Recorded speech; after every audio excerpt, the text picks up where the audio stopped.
مائیں اپنے بچوں کو پورے 2 سال دودھ پلائیں، یہ حکم اس شخص کے لیے ہے جو پوری مدت تک دودھ پلوانا چاہے، اور دودھ پلانے والی ماؤں کا کھانا اور کپڑا دستور کے مطابق باپ کے ذمے ہوگا۔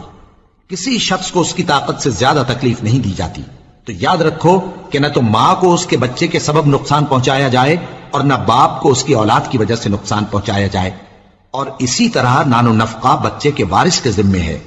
اور اگر دونوں یعنی ماں باپ آپس کی رضامندی اور صلاح سے بچے کا دودھ چھڑانا چاہیں تو ان پر کچھ گناہ نہیں، اور اگر تم اپنی اولاد کو دودھ پلوانا چاہو تو تم پر کچھ گناہ نہیں، بشرطے کہ تم دودھ پلانے والیوں کو دستور کے مطابق ان کا حق جو تم نے دینا کیا تھا دے دو، اور اللہ سے ڈرتے رہو اور جان رکھو کہ جو کچھ تم کرتے ہو اللہ اس کو دیکھ رہا ہے۔ ایک انہوں نے فرمایا کہ لڑکا یا لڑکی، بچہ بچی چھوٹے منع جیسے ہوتے ہیں، تو ان کے دودھ پلانے کی مدت کیا ہے؟ لیکن چاہے لڑکا ہو چاہے لڑکی، شریعت نے دونوں کے لیے 2 سال مدت رکھی ہے کہ 2 سال تک دودھ پلا سکتے ہیں۔ یہ خیال غلط ہے کہ جو لڑکے کو 2 سال، لڑکی کو 2.5 سال تک پلا سکتے ہیں، دونوں غلط، یہ غلط بات ہے۔ دونوں کو، لڑکا ہو چاہے لڑکی، 2 سال تک دودھ پلا سکتی ہے ماں۔ 2 سال کے بعد ایک دن بھی اگر دودھ زیادہ پلائے گی تو یہ گناہ ہے، حرام ہے سمجھ لیجیے بچوں کو دودھ پلانا، کیونکہ اصل شرعی حکم یہی ہے کہ انسان چونکہ اپنے جسمانی اعضاء کا مالک نہیں ہے، اس لیے وہ ان سے کسی دوسرے کو نفع بھی نہیں پہنچا سکتا۔ وہی نفع پہنچا سکے گا جہاں شریعت نے اجازت دی ہے، ورنہ وہی ممانعت کا حکم آئے گا۔ لہذا 2 سال تک اجازت ہے تو جائز، لیکن 2 سال کے بعد پھر وہی حکم لوٹ کر آئے گا کہ انسان اپنے جسمانی اعضاء سے کسی کو نفع نہیں پہنچا سکتا۔ لہذا اب اگر ماں دودھ پلائے گی تو ممانعت کے تحت پلائے گی اور اس بنا پر گنہگار قرار دی جائے گی۔ 2 سال سے زیادہ عمر تک دودھ نہ پلایا جائے، لیکن اگر پلایا جائے تو حرام نہیں ہے، بہتر ہے کہ 2 سال سے زیادہ دودھ نہ پلایا جائے۔ دودھ پلانے کی قمری لحاظ سے تاریخ ہے یا شمسی لحاظ سے؟ بچے کو دودھ پلانے کی 2 سالہ مدت چاند کے حساب سے ہوگی یا انگریزی حساب سے بھی درست ہے؟ فریال صاحب جرمنی سے، پتہ نہیں صاحب ہیں یا صاحب ہیں جو بھی ہیں، بہرحال بچے کے جو دودھ پلانے کی مدت ہے نا 2 سال سے زیادہ پلانا جائز نہیں، تو 2 سال اسلامی احکام کے جتنے بھی جو ان کو جب شمار کیا جاتا ہے نا تو وہ سارے اسلامی کیلنڈر کے حساب سے ہوتا ہے، تو 2 سال بنتے ہیں اسلامی لحاظ سے آپ 2 سال تک دودھ نہیں پلا سکتے۔ شمسی میں تو 20 دن زیادہ ہو جائیں گے، تو اسلامی سال کے لحاظ سے لحاظ کرنا پڑے گا۔ اس کا مطلب ہے ان کے لوگ ان پہ قاری خلیل الرحمن پہ یقین کرتے ہیں، ہم امام اعظم امام الائمہ امام اعظم ابو حنیفہ رحمۃ اللہ تعالی کے اصول اور ان کی تشریعات قرآن و سنت پر یقین رکھتے ہیں۔ سورہ بقرہ میں واضح طور پر اللہ کے قرآن مجید میں یہ الفاظ موجود ہیں، والوالدات یرضعن اولادہن حولین کاملین لمن اراد ان یتم الرضاعہ، جو ماں اپنے بچے کو دودھ کی مکمل مدت دودھ پلانا چاہتی ہے تو اس کی مکمل مدت حولین کاملین پورے 2 سال ہے۔ اب مفتی صاحب سے پوچھو، فقہ حنفی کہتی ہے کہ 6 مہینے اضافی ہیں، 2.5 سال ہے۔ 2 سال کے بعد وہ اس کا دودھ پی نہیں سکتی، شریعت نے ایک حد مقرر کر دی، اور یہاں بھی وہ اجتہاد کر رہے ہیں اور وہ قرآن کے بالکل صریحاً خلاف ہے۔ ہم بھی مسلک دیوبند کے لوگ فقہ حنفی کو فالو کرتے ہیں۔ مدت رضاعت 2 سال، 2 سال کے بعد ایک دن بھی ہم الاؤ نہیں کرتے، اجازت نہیں دیتے کہ اگلے جیسی، اور قمری اعتبار سے 2 سال۔ 2.5 ماہ کیوں لکھا ہے؟ جی 2.5 ماہ کیوں لکھا ہے؟ نہیں لکھا، کہنے لکھا ہے؟ نہیں وہ تو مدت رضاعت نہیں، میں یہ کہہ رہا ہوں، یہی کہہ رہا ہوں کہ میں فقہ کی کل وہ عبارت ان کو لا کے دوں، تو وہ جن کے فقہ کی ہے ان پر بات کی جائے نا، ہمارے فقہ کی نہیں ہے تو یہاں پر بات ہو ہی نہیں۔ فقہ حنفی کی، وحملہ وفصالہ 30 شہرا، فقہ جعفری کی بات نہیں کر رہا، فقہ حنفی کی بات۔ فقہ جعفری میں 2 سال ہے بھائی، فقہ جعفری میں بالکل 2 سال ہے، اور فقہ جعفری میں آسانی ہے، جب یہ آیت آ گئی تو پھر تو 2-2.5 سال ہو ہی نہیں سکتی نا، آیت بالکل واضح ہے، حولین کاملین۔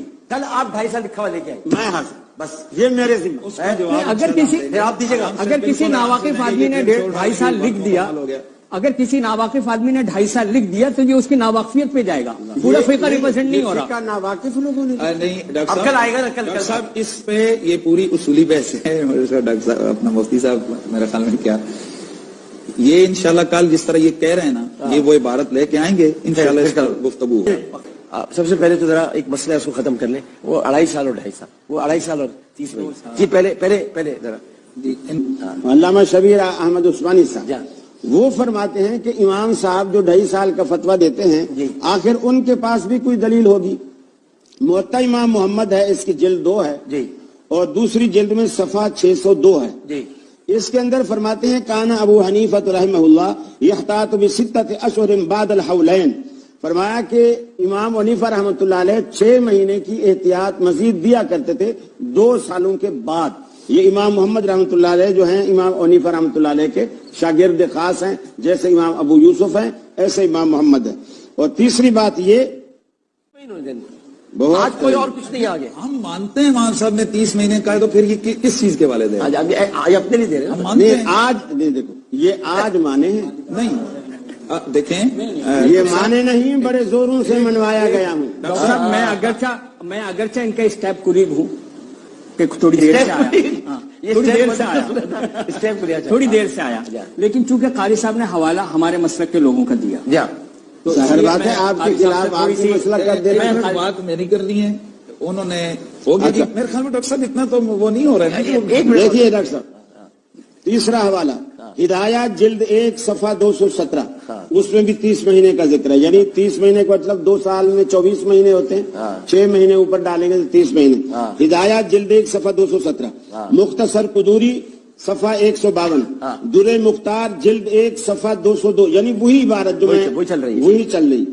اور مبسوط امام سرخسی کی جلد 5 اور سرخسی کی اور جلد 5 صفحہ 136, بدائع و ثنائے جلد 4 صفحہ 6, اور شرح ہدایہ ہے العنایہ اس کی جلد 3 ہے صفحہ 441. امام تفتزانی کو چھوڑ دو, انہوں نے بھی یہ کہا ہے. چلے اب ادھر آ جائیں. سارے یہی فتویٰ دے رہے ہیں. صحیح, چلے. انہوں نے کتنی زیادتی کی ہے اسی ہدایہ کی جنہوں نے حوالے دیے. ان کی شروعات میں بڑا واضح طور پر لکھا ہے کہ امام صاحب کا قول یہی ہے, والفتوی علی قول الصاحبین, فتویٰ صاحبین کے قول کے اوپر ہے. تو غیر یعنی فتویٰ کس پر ہے؟ 2 سال کے اوپر ہے.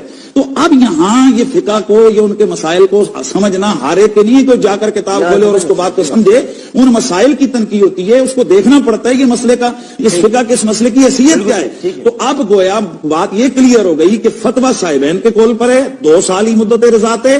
لیکن جو امام اعظم ابو حنیفہ رحمۃ اللہ تعالی علیہ کا قول ہے وہ احتیاط کی وجہ سے, یعنی اس کے اس احتیاطاً ان کی یہ بات کہی گئی ہے, وگرنہ فتویٰ 2 سال پر ہے. اور دوسری بات یہ کہ حضرت نے کہا کہ امام ابو حنیفہ رحمۃ اللہ علیہ کی ہم وہ نہیں کر رہے ہیں, ہم فقہ حنفی کا دفاع کر رہے ہیں.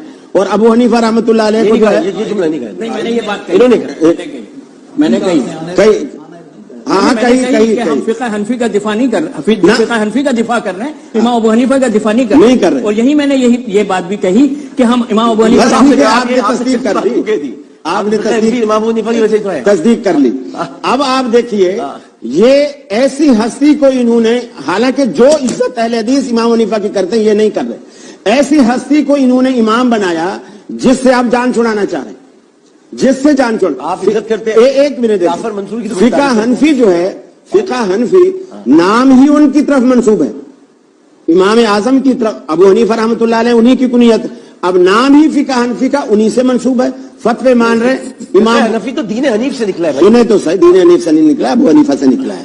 اچھا, اور اس کے بعد ابو حنیفہ دین حنیف پہ نہیں. اچھا, اور فتوے لے رہے ہیں امام محمد کے. فقہ محمدی کہو, کیوں نہیں کہتے؟ وہ تو پھر اہل حدیث بن جائیں گے اگر فقہ محمدی کہیں گے تو.